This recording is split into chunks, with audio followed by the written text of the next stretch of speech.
अस्सलाम वालेकुम नाज़रीन, प्रोग्राम सियासत और रियासत में आपको खुश आमदीद कहेंगे। मैं हूं आपकी मेज़बान इरम चौधरी। और जिस तरीके से मामलात चल रही हैं, चीज़ें सामने आ रही हैं, बातें की जा रही हैं कि भारत ने मिसाइल दाग कर जो किया है, और उसने बाज़ पहलू जो सामने रखे जा रहे हैं कि बाज़ पहलू उसके बहुत ज़्यादा ख़तरनाक हैं, और इस हद तक ख़तरनाक हैं कि ये मिसाइल बग़ैर वॉरहेड के था। अगर ये वॉरहेड के साथ होता तो क्या होता? सवाल ये भी पैदा हो गया कि 40,000 फीट बुलंदी पर किसी चीज़ को इंटरप्ट करने की इस्तेदाद क्या हमारे पास मौजूद है? भारत ने बनिए ने एक बार फिर से जिस तरीके से एक चालाकी का मुजाहरा किया, पाकिस्तान के अमन को सबूताज करने की कोशिश की। कभी कहा जाता है इट वाज फैंटास्टिक, और पाँव पकड़ के माफ़ी मांग ली जाती। कुलभूषण जाधव के मामले पर जब पाकिस्तान ने अपना स्टैंड दिखाया तो अक़वाम मुत्तहिदा में जब इस मामले को लेके गया, तब भी भारत ने अपना स्टैंड चेंज कर लिया। यही मामलात अगर सामने चलते रहे, कल अगर भारत के एटमी वॉरहेड चल गए तो क्या होगा? क्या पाकिस्तान को फुल अलर्ट नहीं होना चाहिए? पहले उन्होंने आबदोज भेजी थी, क्या वो भी गलती थी, या ये दोनों वाकयात एक ही सिलसिले की कड़ी थी? इसी पर बात करेंगे। मेरे साथ मौजूद है दिफाई तज्जियाकार, किसी तारुफ की मोहताज नहीं है, डॉक्टर मारिया सुल्तान साहिबा। मारिया सुल्तान साहिबा, बहुत शुक्रिया। भारत ने एक बार फिर से ये जो मोटी हरकत की है, और जिस तरीके से ये मिसाइल दागा गया और कहा जा रहा है कि मिसाइल बगैर वॉरहेड के था। सवाल ये पैदा होता है कि अगर ये वॉरहेड के साथ होता तो क्या होना था? देखिए, अगर ये वॉरेट के साथ होते तो यकीनी तौर पर ये दोनों ममालिक के दरमियान एक एटमी जंग और एक बड़ी जंग का अंदिया था। इसमें कोई दो राय नहीं है, क्योंकि इस किस्म की गलती किसी सूरत भी आप गलती के तौर पर तस्वर नहीं कर सकते। इसका मतलब ये है कि इनके अस्करी अहदाफ और इनके सियासी अहदाफ कुछ और है, और ये पाकिस्तान के दिफा के ऊपर एक तारीख जब लगाने की कोशिश कर। भारत की पॉलिसीज, भारत के रवैये के हवाले से बात हो रही है, क्योंकि भारत की जानिब से कभी समुद्री हदूद की खिलाफ वर्जी, कभी फिजाई हदूद की खिलाफ वर्जी मोदी सरकार ने तो मामूल ही बना लिया। सवाल ये भी पैदा होता है कि पकड़े जाने पर जिस तरीके से मैं ना मानू वाली पॉलिसी भारत की जानिब से इख्तियार की जाती है। और हमने ये भी देखा है कि रॉ का जो हाजिर सर्विस इंडियन एजेंट था, उसने भी कुलभूषण जाधव ने पाकिस्तान की हदूद में जासूसी की, दहशतगर्दी के वाकयात में मुलव्विस पाया गया। और यही नहीं, सिर्फ दहशतगर्दी के वाकयात में मुलव्विस नहीं पाया, बल्कि इन्हीं वाकयात के साथ रहते हुए जो सबूत जब हम आलमी अदालत के सामने पेश किए गए पाकिस्तान की जानिब से, तो मोदी सरकार ने इज़हार ला ताल्लुकी कर लिया।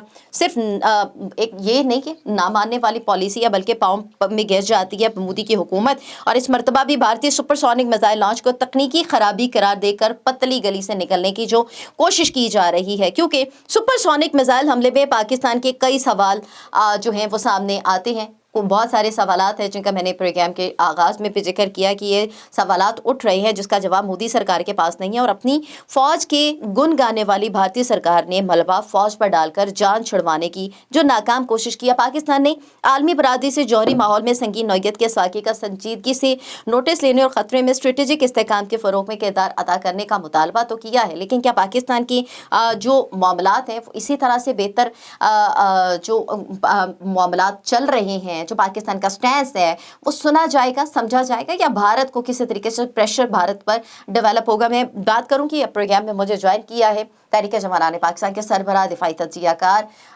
अब्दुल्ला गुल साहब मेरे साथ मौजूद है। अब्दुल्ला गुल साहब, बहुत शुक्रिया आपके कीमती वक्त का। ये जो वाक़या पेश आया भारत की जानिब से और कहा गया कि तकनीकी गलती करार दिया गया, आप समझ रही हैं कि ये जो वाक़या है, भारत ने एक बार फिर से पाकिस्तान के अमन को सबूताज करने की कोशिश की, एक तरह से छेड़ने की कोशिश की है, और उसके बाद फिर से बयान से मुकर गया? बिस्मिल्लाहिर्रहमानिर्रहीम, बहुत शुक्रिया आपका। देखिए, बातें बड़ी अहम हैं। पहली बात यह है कि भारत ने आज तक कभी अपनी अचानक गलती से जो है वो माफ़ी नहीं मांगी। चाहे वो पुलवामा का बात हो, वो पठानकोट का मामला हो, वो दीगर कुलभूषण के हवाले से हो, या सुरबजीत सिंह या कश्मीर सिंह के हवाले से हो, उन्होंने कभी ऐसा नहीं किया। अचानक ये चीज़ इसलिए की गई क्योंकि इंटरनेशनल दुनिया को वो ये नहीं बताना चाह रहे थे कि असल में उन्होंने एक अपनी पेशबंदी के तहत और अपने एक मुस्तकबिल के प्लान के ज़रिए अपनी न्यूक्लियर कैपेबिलिटी को और अपनी मिसाइल कैपेबिलिटी को चेक करना था। और उसके मकासद ये थे कि पाकिस्तान का दिफाई निज़ाम कितना मजबूत है और कितना मौसर है, और पाकिस्तान को उसका एम होता है नहीं होता। ये वो सारे अवामिल थे जिसको भारत ने चेक करने के लिए कोशिश की। और दूसरी जानिब एक बहुत अहमियत की बात होती है और वो होती है, जैसे आपको मालूम है, पाकिस्तान भी अल्हम्दुलिल्लाह गाहे बगाहे अपने न्यूक्लियर और अपने जो मिसाइल टेक्नोलॉजी है उसके टेस्ट करता है। और ये एक इंटरनेशनल कानून के तहत आपको जो पड़ोसी ममालिक होते हैं और जो दीगर ममालिक होते हैं, अहम ममालिक, उनको आप जो है वो बाकायदा इतला करते हैं, उसकी ट्रेजेक्ट्री के मुतालिक बताते हैं, उसका बताते हैं कि वो कहाँ से कहाँ तक फायर होगा, ताकि जो दुश्मन के यानी कि उन लोगों के जो मुखालफिन होते हैं वो कहीं रद्द अमल में अपने मिसाइल ना दाग दें, क्योंकि जाहिर है पाकिस्तान और भारत दो न्यूक्लियर ममालिक हैं और दोनों आपस में जो है वो बरादराना या दोस्ताना ताल्लुक तो रखते नहीं हैं, दुश्मनी का ताल्लुक रखते हैं। ऐसी सूरत हाल के अंदर बात तो यहाँ आके खड़ी होती है कि क्या उन्होंने पहले ऐलान किया, क्या उन्होंने आपको बताया कि हम मिसाइल का तजुर्बा करने जा रहे हैं, सुपरसोनिक मिसाइल का, यानी कि ये छुपाते जो तजुर्बा किया गया इसके बहुत सारे पहलू नजर आते हैं। और उन पहलुओं में से सबसे बड़ा पहलू ये है कि ये जो अचानक उन्होंने माजरत कर ली, ये सबसे खतरनाक रवैया है। यानी कि वो इंटरनेशनल दुनिया को बताना ही नहीं चाह रहे, वो इसको गलती तस्लीम कर रहे हैं अचानक, ताकि इंटरनेशनल दुनिया जो है वो अलार्म ना हो जाए, उसके ऊपर जो है वो एकदम खतरे की घंटी ना बजना शुरू हो जाए कि दो न्यूक्लियर ममालिक जो हैं वो आपस में टकराने की नीयत रखते हैं, या कोई भारत की तरफ से ऐसा कोई जो है वो अमल सामने आने वाला है। देखें, जो दुनिया के अंदर जितने भी, पाकिस्तान समेत दुनिया में जहां जहां मिसाइल टेस्ट होते हैं, अमेरिका, यूरोप और दीगर जो न्यूक्लियर ममालिक हैं जिनमें रूस और चीन भी शामिल है, उनको इतला दी जाती है। ये गलतियां जो आज हुई है, जो आप जिसका जिक्र फरमा रही हैं, ये जो गलती है, मैं इसको गलती कैसे तस्लीम कर लूं, क्योंकि ये अगर गलती है तो ये चीन के साथ क्यों नहीं होती? क्या चीन के साथ ये गलती आपने देखी? मारिया सुल्तान साहिबा, जिस तरीके से ये वाकया किया गया है, क्योंकि दो ममालिक के दरमियान में जो एक जंग छिड़ने के हवाले से बात की जाती है, ये उस जानिब इशारा किया जाता है जब किसी भी मुल्क के अमन को इस तरह से हिट किया जाता है। सवाल ये भी है कि जिस तरीके से इस सेटेलाइट मिसाइल को दाग कर भारत ने एक हमला किया है, आप क्या समझते हैं, क्या पाकिस्तान की दिफाई कुव्वत तो नहीं चेक की गई? देखिए, इसके यकीनी तौर के ऊपर वो ये देखना चाह रहे थे कि क्या पाकिस्तान कोई मौसर इकदाम उठाएगा, और अगर उठाएगा तो किस साजिश का होगा। और दूसरी बात ये है कि इन इकदाम के मद्दे मुकाबले पाकिस्तान कितनी हद तक आगे जाने के लिए तैयार है। तो इस वक्त जो चीज़ हमारे लिए काबिल फिक्र है वो यही है कि हिंदुस्तान इस वक्त हर सूरत पाकिस्तान के ऊपर एक जंग आयद करना चाहता है, और उसके लिए वो किसी भी हद तक आगे जा सकता है। ये कितनी हद तक एक मसला बन सकती है इस खत्ते के लिए, इसकी बात इस बात का दावी इस बात से लगाया जा सकता है कि वो सिर्फ आम हथियार नहीं, लेकिन वो तमाम हथियार जो है टेस्ट करने की कोशिश कर रहा है जो एटमी नौयत की है। ठीक है मारिया साहिबा, भारत ने कहा है कि एटमी प्रोग्राम में गलती हुई, गलती से ये मिसाइल जो है ये दागा किया। अब सवाल ये पैदा होता है कि अगर गलती है तो आप नहीं समझते कि पाकिस्तान को मौक़िफ़ इख्तियार करना होगा कि अगर भारत के एटमी प्रोग्राम में गलती है तो उसे बंद करना चाहिए? देखिए, पहली बात तो ये मुमकिन नहीं कि इस प्रकार की गलती इस तरह की हो और इस नौयत की हो, पहली बात। दूसरी बात ये है कि इसके बाद अगर ये गलती होती तो फिर ये हथियार खत्म ना होता, ये पाकिस्तान में आके तबाह ना होता, बल्कि आपको अपनी उसी साख्त के अंदर मौजूद होता। इसका खुद का निज़ाम इस्तेमाल किया गया, उस बात का निशानदेही करता है कि ये इस्तेमाल किया गया खासतौर पर पाकिस्तान की जो दफाई अहदाफ है उनको देखने के लिए। दूसरी तरफ जो है नासिर हिंदुस्तान के ऊपर हमें ये कदम जरूर लगानी चाहिए कि हिंदुस्तान अपने हथियारों का सही तरीके से इस्तेमाल करे या उनको महफूज रखे, लेकिन इन तमाम चीज़ों को बालाताक रखते हुए सबसे बड़ा मसला ये है कि इस किस्म के हथियार अगर इस तेजी से और बगैर इसकी हकीकत समझे इस्तेमाल किए जाएंगे तो इससे जाहिर है कि पाकिस्तान अपने दफा के लिए कुछ मौसर इकदाम उठाएगा, और अगर पाकिस्तान इकदाम उठाता है तो इस खित्ते के अंदर जो गैर यकीनी सूरत हाल है उसमें इजाफा भी होगा और पॉलिटिकल स्टेबिलिटी भी जो है एक दूसरे सतह के ऊपर कायम होगी। बारिश सुल्तान साहिबा, पाकिस्तान ने सलामती कौंसिल में इस मामले को उठाया, लेकर गया, तो इंडिया ने कह दिया कि ये मिसफायर हो गया था। स्टैंड पाकिस्तान का ठीक है, या इससे आगे पाकिस्तान को किस सतह पर जाकर बात करनी होगी, बताना होगा कि ये भारत के जो हथकंडे हैं ये अब से नहीं है, किसी भी मामले को लेकर बयानात बदल देना उसका वतीरा है। देखिए, बात ये बयानात की तो नहीं है, मतलब बयानात का तो नहीं है कि आपने बयान दिया उसका बयान तब्दील कर दिया। ये तो एक हथियार है जो एक पाकिस्तान की फ़ज़ाई हदूद की खिलाफ वर्जी की, पाकिस्तान की दफा की खिलाफ वर्जी की। अब पाकिस्तान के ऊपर पाकिस्तान हद से जाना है कि पाकिस्तान इसके दफा के लिए कौन से इक़दाम उठाता है, किस दफा के ऊपर उठाता है, इसके खित्ते की सलामती के ऊपर क्या असर पड़ेगा, इसकी तमाम तक जिम्मेदारी हिंदुस्तान के ऊपर रहेगी। और मैं सलामती काउंसिल में जाके कहना कि इनसे गलती होगी, ये काफी। बातें ये भी की जा रही है कि क्या पाकिस्तान को फुल अलर्ट नहीं होना चाहिए था? जिस तरह से पाकिस्तान ने जो तैयारे मिले उनको दिखाया गया, उन तैयारों को दिखाया गया, क्या पाकिस्तान ने अपनी दिफाई कुव्वत दिखाने की कोशिश की कि पाकिस्तान दिफाई तौर पर मुकम्मल तौर पर मजबूत मुल्क है और किसी भी तरह का जवाब देने के लिए पूरी तरह से तैयार है? देखिए, जंग में कोई भी साइड जो है ये हैसियत हमेशा रखती है कि वो जंग की शुरुआत कर सके, लेकिन उसका जवाब क्या होगा, इसका फैसला जाहिर सी बात है दूसरा मुल्क करता है। अभी तो हमने बड़े तहम्मुल से इसका जवाब दिया, लेकिन 2019 में हमने इसका एक मौका जवाब दिया था, बड़े वाज़ेह जवाब दिया था। तो चीज़ समझने की जरूरत है, वो ये है कि हिंदुस्तान इस किस्म की एहतियात तो जरूर इस्तेमाल कर सकता है, लेकिन इसका जवाब भी आएगा, और अगर जवाब आएगा तो उसके खित्ते के ऊपर क्या इक़दाम आएंगे, ये बात उनको देखनी पड़ेगी।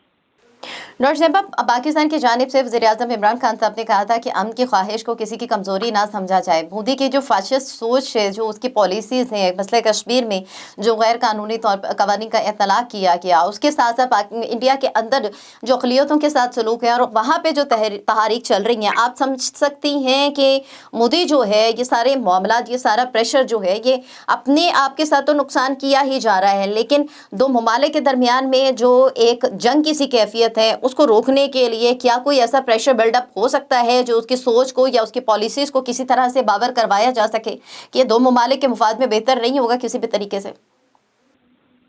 देखिए, मोदी जो है इस वक्त अपने लिए एक बहुत बड़ा मसला पैदा कर रहा है, और उसके अलावा इस खित्ते के लिए भी बहुत बड़ा मसला पैदा कर रहा है, और अगर ये काम वो करता रहेगा इसके खित्ते के अंदर कोई सूरत हाल बेहतर नहीं होगी।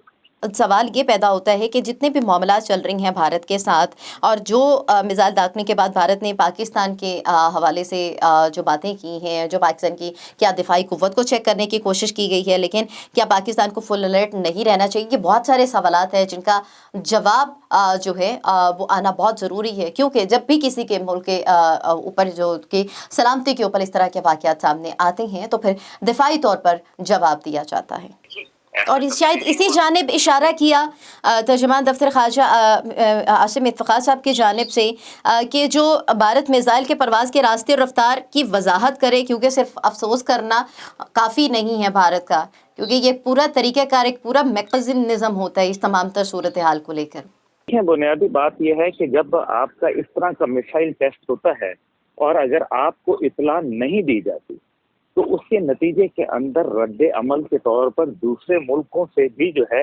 अक्सर मिसाइल जो है वो दाग दिए जाते हैं अगर उनको इत्तला पेश की ना दी। मैं ज़्यादा इसके ऊपर बात नहीं करना चाहता, लेकिन मैं सिर्फ इतना कहूँगा कि दुश्मन ने बहुत अय्यारी से, मकारी से और बहुत एक सोचे समझे प्लान के ज़रिए पाकिस्तान की न्यूक्लियर कैपेबिलिटी को, पाकिस्तान की जो एंटी मिसाइल सिस्टम को और पाकिस्तान की जो दिफाई सलाहियतों को जो है वो चेक किया। ये अलहदा बात है कि अल्हम्दुलिल्लाह अफवाज पाकिस्तान ने वो पूरी ट्रैजेक्टरी आपके सामने पेश की, मीडिया के सामने पेश की, लेकिन दूसरी जानिब आप इसको भी याद रखिए कि भारत जो है उसने अभी चंद दिन पहले एक न्यूक्लियर आबदोज जो है वो हमारे पानियों में भेजी, और इससे पहले भी वो मुतअद्दिद दफ़ा ऐसा कर चुका है, और उसको हमारी नेवी ने फ़ौरन जो है वो डिटेक्ट कर लिया एक ऐसे वक्त में जब पाकिस्तान में नेवल एक्सरसाइजेज हो रही हैं। आज ही हमारे नेवल जो चीफ हैं उनकी आपने देखी होगी फुटेज वगैरह, जहां एक बेहतरीन कामयाब जो है वो एक्सरसाइजेज जो है उनको कंडक्ट किया गया, वहां जो सरफेस मिसाइल जो है उसका तजुर्बा किया गया कामयाब, और अपनी जो हमारी समुद्री हदूद हैं उनकी हिफाजत को जो है जमानत में तब्दील किया गया। अब ये वो तमाम बातें हैं जिनके ऊपर आदमी गौर करे तो आपको पता चलेगा कि ये ऐसे ही नहीं हो रहा। अगर वो अपनी आबदोज एक ऐसे वक्त में जब हमारी नेवल एक्सरसाइजेज हो रही हैं उनको पाकिस्तान की तरफ धकेलता है, पाकिस्तान की टेरिटरीज में लाता है, तो वो असल में ये चेक कर रहा होता है कि आप सोए हुए हैं या जाग रहे हैं। अल्हम्दुलिल्लाह हमारी नेवी जाग रही थी, लेकिन सिर्फ जागना काफ़ी नहीं है। जब आपके कहने का मतलब है कि ये जो बातें की जा रही हैं कि क्या पाकिस्तान को फुल अलर्ट नहीं करना चाहिए था, या पाकिस्तान मुकम्मल तौर पर अलर्ट था या नहीं, पाकिस्तान अपनी जगह पे मुकम्मल तौर पर अलर्ट था, और जो जवाब दिया गया है आप समझते हैं कि बेहतर अंदाज में जवाब दिया गया भारत के इस जो उसने मिसाइल दागा है उसका? समझता हूँ कि अगर पाकिस्तान की तरफ से ऐसा कोई तजुर्बा होता तो भारत उसका क्या रिएक्शन करता ये आप मेरे से बेहतर जानती हैं। और हम तो सीधा सीधा बात है, आंख के बदले आंख और नाक के बदले नाक और कान के बदले कान, ये तो मेरा दीन कहता है। और अगर वो हम पे मिसाइल इस तरह से दागेंगे तो उसका कॉम्पनसेशन देंगे। अगर देखें ना, हम तो ये सिर्फ बातें हैं कि खुदा ना खास्ता जी अगर उसके ऊपर वॉरहेड नहीं था, अगर वॉरहेड होता तो आप मुझे बताएं। देखिए ये भारत की बदनीयती है। मैंने आपको बताया कि पाकिस्तान को इल्म में लाए बगैर उन्होंने सुपरसोनिक मिसाइल का तजुर्बा किया। ये कानूनन खिलाफ वर्जी है, इंटरनेशनल कवानीन के मुताबिक ये एक संगीन खिलाफ वर्जी है। अब अगर हम सिर्फ यूनाइटेड नेशन तक रहेंगे तो मेरा ख्याल है ये वो तमाम बातें इसलिए पेश आ रही हैं कि जब आप कुलभूषण जैसे जो दहशतगर्द हैं जिनको एक्सेप्टेंस हो चुकी है, जिनके मुतल्लिक एक बात पक्की जो है वो मालूम हो चुकी है, आप उसको फांसी नहीं चढ़ाएंगे तो आए दिन ये तमाशा तो भारत लगाएगा, और वो लगा रहा है। और वो आपको आए दिन जो है वो चेक कर रहा है कि ये कौम जो है इसके अंदर कितनी सख्त है। दिफाई तौर पे अल्हम्दुलिल्लाह ISPR ने उसका भरपूर दिफा भी किया और जवाब भी दिया और इस केस को टेकअप भी किया। लेकिन क्या सियासी सतह के ऊपर जो है इसका उस अंदाज में रद्द अमल हुआ? क्या हुकूमत पाकिस्तान जो है उसके पास अभी कोई टाइम है कि वो सियासत खेलने से, और अपोजिशन जो पाकिस्तान की है उनको सियासत खेलने के अलावा जो है कोई ये ख्याल आया कि मुल्क की दिफा जो है वो किस नहज पे खड़ा हुआ है? हम अगर वो वॉर हेड होता उसके साथ तो फिर क्या हम जंग में अभी तक जा चुके होते या नहीं जा चुके? ठीक है ना? ये बहुत सारे सवालात हैं, इन्हीं की सवालात के जवाब मुझे आपसे लेनी है। प्रोग्राम में एक मुख्तसर सा वक्फा लेंगे नाज़रीन, और वापस आएंगे, इन्हीं सवालात का जवाब रहेंगे, साथ रहिएगा।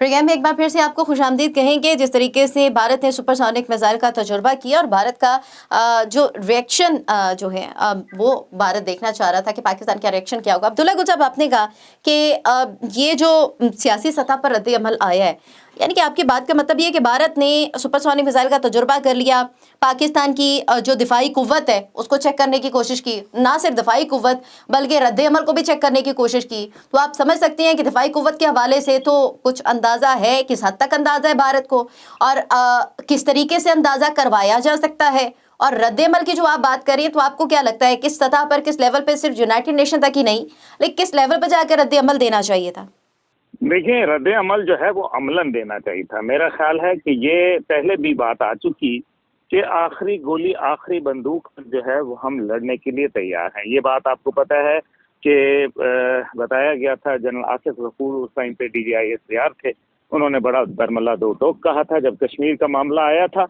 लेकिन उसके बाद हुकूमत पाकिस्तान ने जो 2 मिनट की खामोशी जो है उसको मुकद्दम जाना, और बजाय इसके कि अभिनंदन को आप चार्जशीट करते और वापस ना जाने देते। आप देख लें, यही इसी हुकूमत के अंदर ये सारे वाक़यात पेश आ रहे हैं।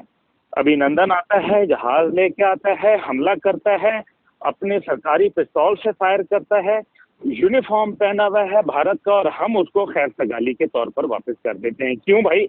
हमने क्यों वापस किया?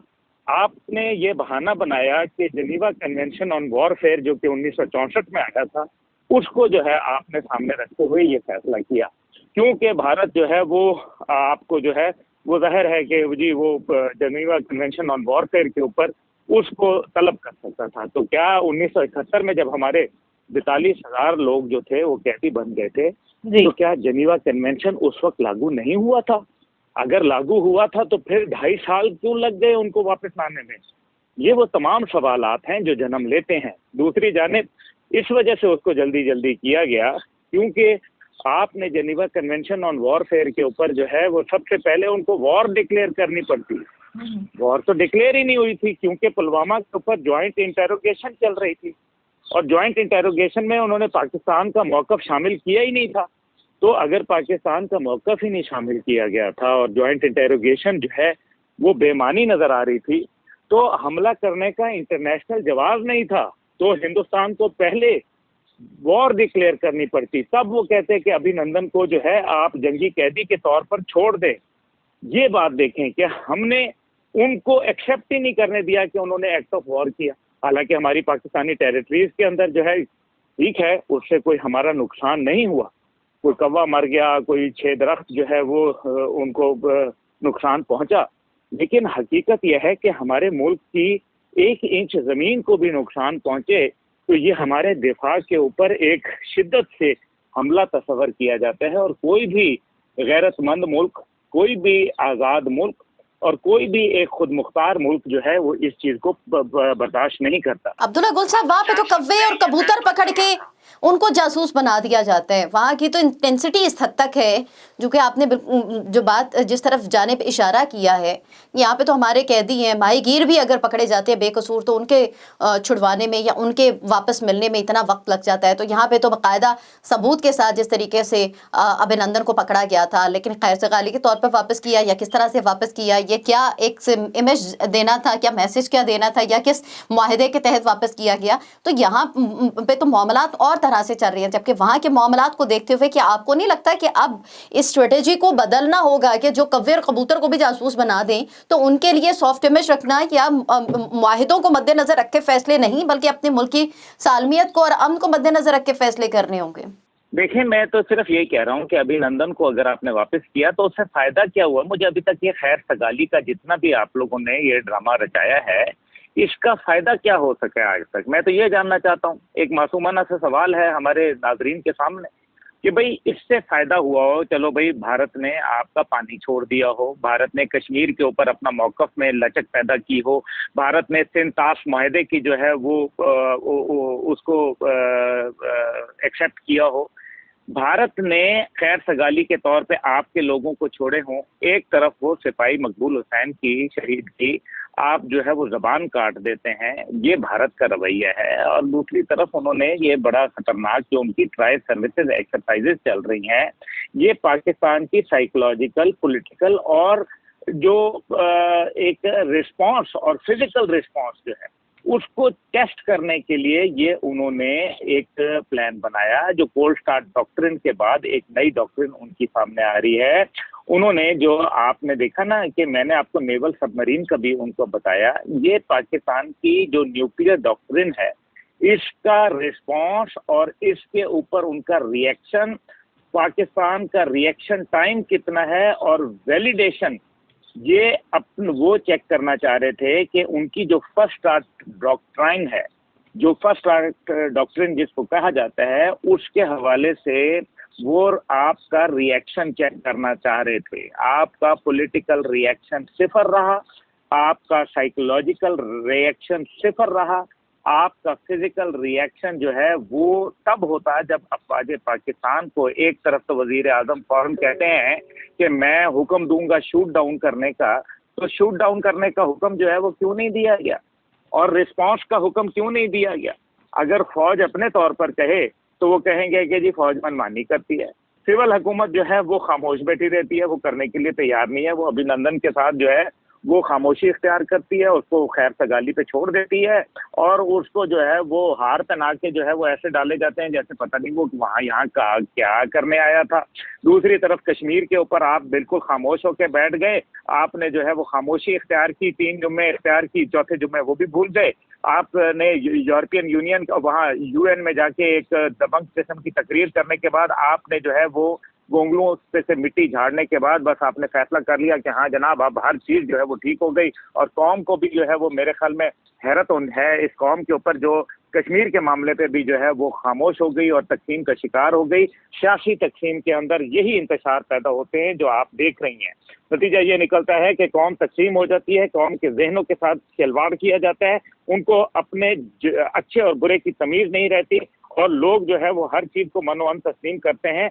क्या गैरतमंद कौमें इस किस्म के होती हैं? क्या हमारे नजरियात की बुनियाद के ऊपर हमें अपनी लीडरशिप को नहीं देखना चाहिए, बजाय इसके कि हम सिर्फ सियासी बुनियाद के ऊपर पॉइंट स्कोरिंग करने के लिए मेरी तरफ से ऑपोजिशन और मेरी तरफ से मौजूदा जो हुकूमत है और जो मौजूदा सियासी जमात है, मैं समझता हूं कि ये सब के सब जो हैं अब जो मामलात जितने चल रहे हैं मौजूदा सूरत हाल में एक इंतशार पैदा करके अपने ही मुहाफिजों को जो है वो निशाना बना के सियासत के अंदर घसीट के उनको उनका तमस्खर बना के ये कहाँ जा रहे हैं आप ये जान के चाहते हैं कि पाकिस्तान के अंदर किसी सूरत में एक ऐसा इंतशार पैदा हो जिससे मुहाफिज जो है अपने ही लोगों से टकरा जाएं। ये क्या करना चाह रहे हैं? ये जो जत्थे इकट्ठे कर रहे हैं और ये जो जत्थों के मुकाबले में टाइगर फोर्स आ रही है और जो डी चौक के अंदर अभी मुजाहरे होने वाले, खुदा के लिए इसको समझें। एक तरफ दुश्मन जो है वो आपके ऊपर मिसाइल तान के बैठा हुआ है और आपकी शिफ्ट बांध के बैठा हुआ है, दूसरी तरफ जो है वो आपको फुर्सत ही नहीं है कि आप अपने ज़ाती मफादात, आपकी इतनी कमतर सोच है कि आप अपने ज़ाती मफादात को भुला के फरामोश करके अपने मुल्क की सालमियत और मुल्क का जो इस्तेहकाम है और जो मुल्क का हिफाजत है, दिफा है, उसको आप दाव पे लगा रहे हैं। क्या सर समझना किस नहीं है अब्दुल्ला गुल साहब, ये जो सियासी तकसीम खींचातानी चल रही है, ये सियासी कश्मकश की सूरत हाल है, इसी का फ़ायदा जो है वो भारत उठा रहा है। ऑब्वियसली जो लम्हा लम्हा बदलती सियासी सूरत हाल है वो वहाँ तक भी पहुँचती है, जो मीडिया है वो सब कुछ दिखाता है। सवाल ये पैदा होता है समझना किस नहीं। अपोजिशन वज़ीर आज़म के बयानात को लेके ये तो ज़रूर रद्द-ए-अमल देती है कि ये पाकिस्तान की सालमियत को दाव पे लगाया जा रहा है या बयानात पाकिस्तान के साथ मजरूह करने के मुतरादिफ है, लेकिन समझने की सूरत हाल तो अभी तक कहीं नजर नहीं आ रही। वो कह रहे हैं कि जितने भी मामलात हैं उससे ज्यादा खतरनाक तो ये हुकूमत है, इस हुकूमत को घर भेजेंगे तो सब मामलात खुद ब खुद ही ठीक हो जाएंगे, वो चाहे अंदरूनी मुल्क के मामलात हैं या बैरूनी अनासिर जो पाकिस्तान की सालमियत को छेड़ना चाह रहे हैं, जो पाकिस्तान के अमन को सबुताज करना चाह रहे हैं, वो सब वो कह रहे हैं कि बैरूनी और अंदरूनी सब ठीक हो जाएंगे। देखिए इरम साहिबा, सीधी सी बात, आपके ऐसी ये बातें सिर्फ कहने वाली हैं जी कि हम जो है वो अब आप मैंने आपसे कहा मैं इसमें अपोजिशन और हुकूमत दोनों को जो है बराबर का समझता हूँ। आप ये कहते हैं कि जी हमने जो है वो अमेरिका के सामने और अभी ये उसको बताया जा रहा है कि जी क्योंकि अमेरिका जो है वो उसको हमने ललकार दिया या उसको नो कर दिया। झूठ बोल रहे हैं, for God sake, absolutely not नहीं, एब्सोल्युटली यस है। मैं आपको भी साबित करता हूँ। आप मुझे ये बताएं कि अगर एब्सोल्युटली नॉट होता तो क्या फिर वो मुमालिक जिन्होंने तौहीन रिसालत के अंदर एक किरदार अदा किया, क्या उनके सुफरा को वापस भेज दिया? ये एब्सोल्युटली नॉट है या एब्सोल्युटली यस है? मुझे ये बताइए कि आपने IMF, वर्ल्ड बैंक और ये FATF जो है इनको नो किया है या इनको यस किया? क्या बात कर रहे हैं आप? अभी परसों जो है वो 48 करोड़ डॉलर की एक नई किस्त आपको आई है, वहां से आपने खैरात मांगी है। तीसरी तरफ जो है वो आप इसके ऊपर चले जाएं, ईरानियन गैस पाइपलाइन में पूरा मुल्क गैस में ठिठर के मर गया। पूरे मुल्क जो है वो भूखा प्यासा जो है बच्चे और दफातर में जो है वो लोगों को जाना पड़ा। 2 घंटे गैस आई, 350% गैस की कीमतें बढ़ गई। लेकिन आपने अमेरिका के दबाव के ऊपर ईरान गैस पाइपलाइन पिछले 10 साल से, जो माजी के हुक्मरान भी उसमें शामिल हैं और मौजूदा भी, उन्होंने वो गैस पाइपलाइन का मंसूबा कायम नहीं होने दिया। 50 पैसे फी यूनिट जो है आपको ईरान जो है बिजली फराहम करने के लिए तैयार है, लेकिन आपने बिजली जो है वो यहाँ आसमान पे लगा के रख दी और लोगों का बेड़ा गर्क कर दिया। आपने IMF और वो जो IMF के कहने के ऊपर आपने जो है वो गवर्नर स्टेट बैंक का जो आपने एक किया, यानी कि आपने मईशत जो है वो उठा के मगरिब के हाथ में बेच दी। आप कहते हैं ये एब्सोल्युटली नॉट है या एब्सोल्युटली यस है। आपने 2001 के मुशर्रफ के मुआहदे को वैलिडेट किया और जो अमेरिका को उसने फजाई रास्ते और ज़मीनी रास्ते और दीगर जो सहूलियात फराम की थी, आपने 2021 15 अक्टूबर के बाद जब काबुल फॉल हुआ तो आपने कहा कि हमने कोई नया मुआहदा नहीं किया बल्कि हमने पिछले मुआहदे की तौसीक की। तो ये एब्सोल्युटली नॉट था या एब्सोल्युटली यस था? आपने जो है वो उठा के रूस के पास आप जाते हैं और कहते हैं कि जी हम उनसे गैस लेंगे, जो आपके पड़ोस में गैस है वो आप लेने के लिए तैयार नहीं है मगरब से।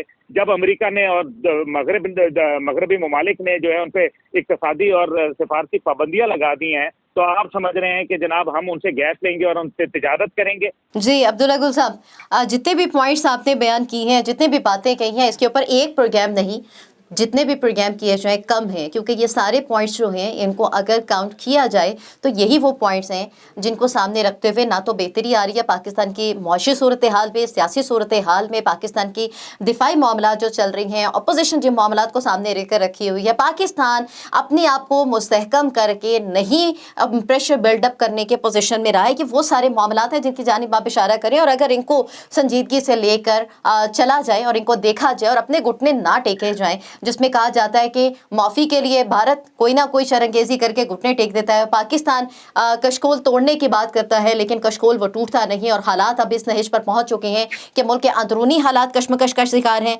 लास्टली आपसे ये जानना चाहूँगी कि आप क्या समझती हैं कि ये जो मिसाइल दागा किया, ये जो भारत की जानिब से जवाब आया, क्या गलती इसको करार दिया गया, अब पाकिस्तान को क्या अपना लाहे अमल तरतीब दे रहा, क्योंकि हमारी खारजा पॉलिसी के हवाले से भी कहा जाता है कि हमारी खारजा पॉलिसी उस तरह से स्टैंड नहीं करती, तो अब होना क्या चाहिए, क्या करना क्या होगा पाकिस्तान को, किस तरीके से अक़वाम आलम को या अक़वाम मुत्तहिदा में सलामती कौंसिल में अपना केस फाइल करना होगा? देखिए, पाकिस्तान ना सिर्फ सलामती काउंसिल के अंदर ये मामला उठाएगा, लेकिन पाकिस्तान ये समझता है कि सिर्फ ये बाहर जगह नहीं है। पाकिस्तान को ये आवाज़ तमाम उन पुरुष उठानी होगी जहाँ से ये बात वाज़ेह हो सके कि इस वक्त इस किस्म की सूरत हाल है, खित्ते के लिए किसी सूरत की बेहतरीन असर अपनी बनेगी। अगर हिंदुस्तान अपने अपने हथियारों को महफूज नहीं रख सकता, उनकी मिलिट्री सिस्टम को महफूज नहीं रख सकता, तो इस खित्ते की सलामती को कैसे महफूज रख सकेगा? पॉइंट्स हैं जो कि पूछने वाले हैं कि पाकिस्तान को ऐसी सूरत हाल में अब आगे जल्द अज जल्द कौन से ऐसे स्टेप लेने होंगे जो कि पाकिस्तान के लिए बेहतर साबित हो सकते हैं और किसी भी मजीद खराबी से बचकर एक सही ट्रैक पर लाने की कोशिश की जा सकती है। प्रोग्राम सियासत और रियासत का वक्त खत्म हुआ चाहते हैं। अपनी मेजबान चौधरी को इजाज़त दीजिए, अपना ख्याल रखिएगा। अल्लाह हाफिज़।